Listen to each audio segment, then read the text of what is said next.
Number பிளாட்பாரத்தில் இருந்து இன்னும் சில நிமிடங்களில் புறப்படும். மாமா என்னப்பா? ஒண்ணுமில்ல, ராமபுத்திரம் மில்லு ஓனர் உங்களுக்கு ரொம்ப வேண்டியவர்ல? ஆமா. நேர்ல போய் பார்க்க வேண்டிய லிஸ்ட்ல இருந்து அவர் பேர் விட்டு போயிருக்கு. அவரு சொல்ல வேண்டாம்? அதே நல்ல சமயத்துல ஞாபகப்படுத்தினப்பா. நாளைக்கு போய் முதல்ல அவரை கூப்பிடு. நானும் ஊருக்கு போன உடனே அவரோட ட்ரங்க்ல பேசுறேன். சரி மாமா.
உங்க பேர் என்ன? கலாவதி. கலாவதியா? வாடிக்கையா இருக்கேன். என்னது? எல்லாருமே இப்ப அப்படிதான் பேர் வச்சுக்கிறாங்க. நீங்க எவ்வளவு தூரம் போறீங்க? எவ்வளவு தூரம் முடியுமோ அவ்வளவு தூரம் போக வேண்டியதுதான். இது கோயம்புத்தூர். அப்படியா? நானும் அங்கதான் போறேன். நீங்களும் அங்கதான் போறீங்களா? பலவில. உங்களுக்கு கல்யாணம் ஆயிட்டா? இல்ல. இல்ல? எத்தனை குழந்தைங்க? இது எனக்கு இந்த பொம்பளைங்களை பார்த்தா ஒரு மாதிரி பயம் வந்துடும், கொஞ்சம் உணர்விடுவேன். எனக்கு இன்னும் கல்யாணம் ஆகல. ஆயிடும் இல்ல?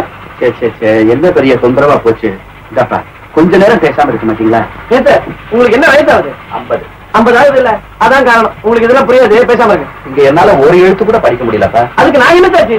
நீங்க சின்ன வயசுல ஒழுங்கா பள்ளிக்கூடம் இருக்கணும். போயிருந்தா இப்ப நல்லா படிச்சிருந்தால.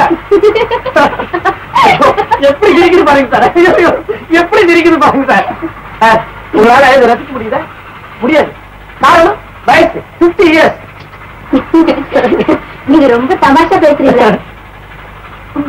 நான் இங்கே பார்த்த மாதிரி இருக்கேன். பாத்திருப்பீங்க. நான் பெரிய நடிகர், அமைச்சர் டிராமால நிறைய நடிச்சிருக்கேன். ராவண வேஷத்துல அப்படி இருந்து ரத்துவான் நின்னா போறோம். அனுமாருக்கு உனக்கும் வித்தியாசமே இருக்காது. அடடே, உங்களுக்கு எப்படி சார் தெரிஞ்சது? ரொம்ப கரெக்ட். ஒரு தடவை இப்படிதான் ராமாயண நாடகம் போடுறோம். நான் தான் ராவணன். அப்படியே போய் அசோகவனத்துல சீத்தையை பார்த்து மிரட்டுறேன். சீத்தை என்ன பார்த்து அனுமான் நினைச்சுக்கிட்டேன்.